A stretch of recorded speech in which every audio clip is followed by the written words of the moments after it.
दोस्तों, हमारा हृदय माँ के पेट में ही धड़कना शुरू कर देता है और हमारे अंत समय तक धड़कता रहता है। ह्यूमन हार्ट एक दिन में करीबन 6000 से 7500 लीटर खून को पूरी बॉडी में पंप करता है। क्या आपको पता है कि औसतन हृदय एक दिन में लगभग 1 लाख बार धड़कता है, यानी जीवन भर में लगभग 3 अरब बार धड़कता है। रक्त एक जीवनदायी तरल पदार्थ है जो पूरे शरीर में प्रवाहित होता है। यह हमारे शरीर के टिश्यूज तक पोषण, antibodies, hormones, electrolytes, vitamins, heat, oxygen वगैरह पहुंचाता है। रक्त शरीर के टिश्यू से वेस्ट मैटर और कार्बन डाइऑक्साइड को हटाने के लिए भी जिम्मेदार है। क्या आप जानते हैं कि हमारा छोटा सा हृदय इतना भारी काम लगातार कैसे कर लेता है, और वो भी इतनी सटीकता और रिदम के साथ? आज के इस वीडियो एपिसोड में मैं आपको ह्यूमन हार्ट के बारे में बताऊंगा कि इसकी बनावट कैसी है, ये कैसे काम करता है, ये इतना लयबद्ध कैसे धड़कता रहता है, इंसानी हृदय में क्या क्या कॉमन प्रॉब्लम्स हो सकते हैं। नमस्कार, स्वागत है दोस्तों आपकी अपनी यूट्यूब चैनल रेडियंट पिक्सेल्स में। मैं हूं कीर्ति कुमार और मैं आज आपको ह्यूमन हार्ट के बारे में जरूरी जानकारियां दूंगा। हृदय एक मुट्ठी के आकार का अंग है जो आपके पूरे शरीर में रक्त पंप करता है। यह आपकी सर्कुलेटरी सिस्टम का प्राथमिक अंग है। हृदय छाती के केंद्र में स्थित है और थोड़ा बाएं ओर होता है। आपकी पसली आपके दिल की रक्षा करती है। औसत पुरुष के हृदय का वजन लगभग 280 से 340 ग्राम होता है। महिलाओं में इसका वजन लगभग 230 से 280 ग्राम होता है। एक वयस्क का दिल प्रति मिनट लगभग 60 से 100 बार धड़कता है, और एक नवजात शिशु का दिल एक वयस्क की तुलना में तेजी से धड़कता है, जो लगभग 90 से 190 बीट्स प्रति मिनट होता है। हृदय की गति आपकी भावनाओं, शरीर का तापमान और गतिविधि के स्तर से भी प्रभावित होती है। पेरिकार्डियम एक सुरक्षात्मक थैली है जो आपके पूरे हृदय को ढकती है। यह आपके दिल को चिकनाई देने के लिए तरल पदार्थ का उत्पादन करती है और इसे अन्य अंगों के खिलाफ रगड़ने से रोकती है। आपका हृदय 3 प्रकार की रक्त वाहिकाओं के माध्यम से रक्त पंप करता है। आर्टरीज यानी कि धमनियां आपके हृदय से आपके शरीर के टिश्यूज तक ऑक्सीजन युक्त रक्त ले जाती है। दूसरी है वेंस, ऑक्सीजन डिप्लीटेड रक्त को आपके हृदय में वापस ले आती है।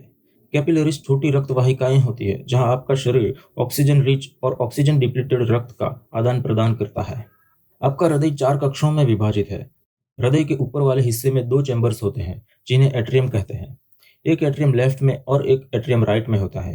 हृदय के नीचे वाले हिस्से में भी 2 चैम्बर्स होते हैं जिन्हें वेंट्रिकल्स कहते हैं। एक वेंट्रिकल लेफ्ट में और एक वेंट्रिकल राइट में होता है। कुल मिलाकर आपके हृदय में 4 चैम्बर्स होते हैं: right atrium, right ventricle, left atrium और लेफ्ट वेंट्रिकल। एट्रियम छोटे और पतले होते हैं और उनमें मांसपेशियां कम होती है। एट्रियम की साइज वेंट्रिकल्स से छोटी होती है। एट्रियम रक्त ग्रहण करने वाले कक्ष हैं जो बड़ी वेंस के द्वारा रक्त पाते हैं। वेंट्रिकल्स बड़े और अधिक मांसपेशियों वाले कक्ष होते हैं जो रक्त को सर्कुलेशन में पंप करने के लिए जिम्मेदार होते हैं। 2 बड़ी वेंस आपकी राइट एट्रियम में ऑक्सीजन डिप्लीटेड रक्त पहुंचाती है। सुपीरियर वेना केवा आपके ऊपरी शरीर से रक्त ले आता है और इंफीरियर वेना केवा आपके निचले शरीर से रक्त ले आता है। फिर राइट एट्रियम रक्त को आपके राइट वेंट्रिकल में पंप करता है। लोअर राइट चैम्बर यानी कि राइट वेंट्रिकल पल्मोनरी आर्टरी यानी कि धमनी के माध्यम से आपके फेफड़ों में ऑक्सीजन पूर्ण रक्त को पंप करता है। लंग्स यानी कि फेफड़े रक्त को पुनः ऑक्सीजन से लोड करते हैं और ब्लड ऑक्सीजन रिच हो जाता है। फेफड़ों में रक्त को ऑक्सीजन से भरने के बाद पल्मोनरी वेंस रक्त को लेफ्ट एट्रियम में ले आती है। यह लेफ्ट एट्रियम आपके लेफ्ट वेंट्रिकल में रक्त को पंप करता है। लेफ्ट वेंट्रिकल, जो कि राइट वेंट्रिकल से थोड़ा बड़ा होता है, यह आपके शरीर के बाकी हिस्सों में ऑक्सीजन युक्त ब्लड को पंप करता है। आपके हृदय के वाल्व आपके हृदय कक्षों के बीच के दरवाजों की तरह है। वे खुलते और बंद होते हैं ताकि रक्त का प्रवाह सही दिशा में बना रहे।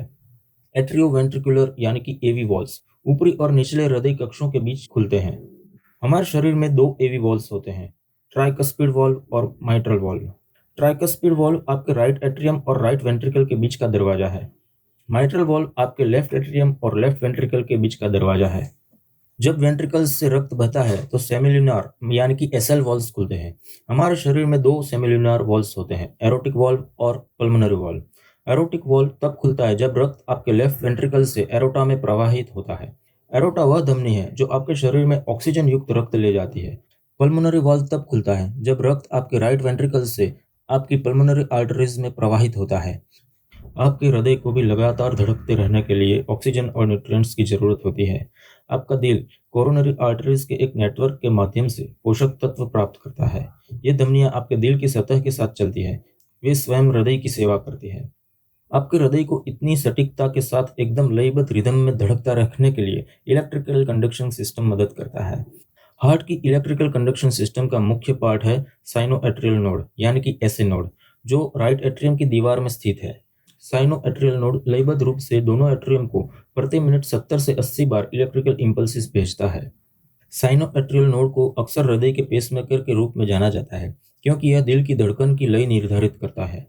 पूरे रक्त से भर जाने पर और साइनोएट्रियल नोड से इलेक्ट्रिकल इंपल्सेस मिलने पर राइट और लेफ्ट एट्रियम एक साथ सिकुड़ते हैं, जिससे एट्रियोवेंट्रिकुलर वॉल्स खुलते हैं और क्रमशः राइट और लेफ्ट वेंट्रिकल में रक्त की निकासी होती है। साइनोएट्रियल नोड से इलेक्ट्रिकल इंपल्स तब कंडक्शन सिस्टम के माध्यम से आगे बढ़ता है, जो वेंट्रिकल्स के संकुचन को उत्तेजित करता है। वेंट्रिकुलर संकुचन लेफ्ट वेंट्रिकल से ऑक्सीजन युक्त रक्त को एरोटा यानी कि महाधमनी और शरीर के बाकी हिस्सों में पंप करता है, जबकि राइट वेंट्रिकल से ऑक्सीजन रहित ब्लड फेफड़ों में जाता है। एट्रिया और वेंट्रिकल्स के कॉन्ट्रैक्शन फेज को सिस्टोल के रूप में जाना जाता है। इसके विपरीत रिलैक्सेशन फेज को डायस्टोल के रूप में जाना जाता है। सिस्टोल और डायस्टोल एक कार्डियक साइकिल का निर्माण करते हैं, जो हृदय की सामान्य गति में लगभग 0.8 सेकंड लेता है। जब डॉक्टर हमारा ब्लड प्रेशर नापते हैं तो इन्हीं दो प्रेशर्स को आपकी आर्टरीज में नापते हैं। सिस्टोलिक ब्लड प्रेशर और डायस्टोलिक ब्लड प्रेशर सामान्य तौर पर 120 और 80 होने चाहिए। हृदय के रोग लोगों को प्रभावित करने वाले सबसे आम प्रकार के विकारों में से है। आमतौर पर देखे जाने वाले हृदय के विकार है एट्रियल फिब्रिलेशन। इसका मतलब है एट्रियम में अनियमित इलेक्ट्रिकल इंपल्सेस। दूसरा है एरिथमिया, दिल की धड़कन जो बहुत तेज, बहुत धीमी या अनियमित लय के साथ धड़कती है। फिर है कोरोनरी आर्टरी डिजीज। वे कोरोनरी आर्टरीज की दीवारों पर वसा, कोलेस्ट्रॉल या कैल्शियम के बिल्डअप के कारण होते हैं, जो हृदय को मिलने वाले रक्त की सप्लाई को कम कर देते हैं। इससे हृदय को ऑक्सीजन युक्त रक्त की सप्लाई कम हो जाती है। इन जमा हुए वसा के टुकड़े कभी कभी टूट सकते हैं, जिससे ब्लड क्लॉट बन सकता है, जो कोरोनरी धमनी को अवरुद्ध कर सकता है, जिससे हृदय को रक्त की सप्लाई बंद हो सकती है और दिल का दौरा भी पड़ सकता है। डॉक्टर स्टेथोस्कोप लगाकर हमारे दिल की जो आवाज़ें सुनते हैं, वे दिल की आवाज़ें वॉल्स के बंद होने के दौरान उत्पन्न हुई कंपन के कारण पैदा होती है। असामान्य दिल की आवाज़ या हार्ट मर्मर्स यानी कि दिल की बड़बड़ाहट वाल्व की खराबी का संकेत देती है। हृदय की बीमारियों का पता लगाने के लिए डॉक्टर्स आमतौर पर इलेक्ट्रोकार्डियोग्राम, इकोकार्डियोग्राम और कार्डियक स्ट्रेस टेस्ट का इस्तेमाल करते हैं। आपने अक्सर सुना होगा कि हृदय की बीमारी वाले व्यक्ति ने एंजियोप्लास्टी करवा ली। एंजियोप्लास्टी में डॉक्टर धमनी को चौड़ा करने के लिए एक संकुचित या अवरुद्ध कोरोनरी आर्टरी के अंदर एक गुब्बारा भेजकर उसे फुलाते हैं। धमनी को खुला रखने के लिए अक्सर उस जगह पर स्टेंट भी लगाया जा सकता है। स्थिर हृदय गति बनाए रखने के लिए पेसमेकर भी लगाया जा सकता है। यदि आपको कोई हृदय की प्रॉब्लम है तो अपने डॉक्टर की ट्रीटमेंट प्लान का पालन करें। प्रिस्क्रिप्शन के अनुसार दवाएं लेना महत्वपूर्ण है। दिल को स्वस्थ रखने के लिए आप जीवन शैली में बदलाव भी कर सकते हैं। भरपूर मात्रा में फल, सब्जियां और साबुत अनाज के साथ हार्ट हेल्दी आहार लें। हृदय के स्वास्थ्य और हृदय की अधिकांश स्थितियों के लिए नियमित व्यायाम महत्वपूर्ण है। सोडियम मतलब कि नमक के सेवन को सीमित करें।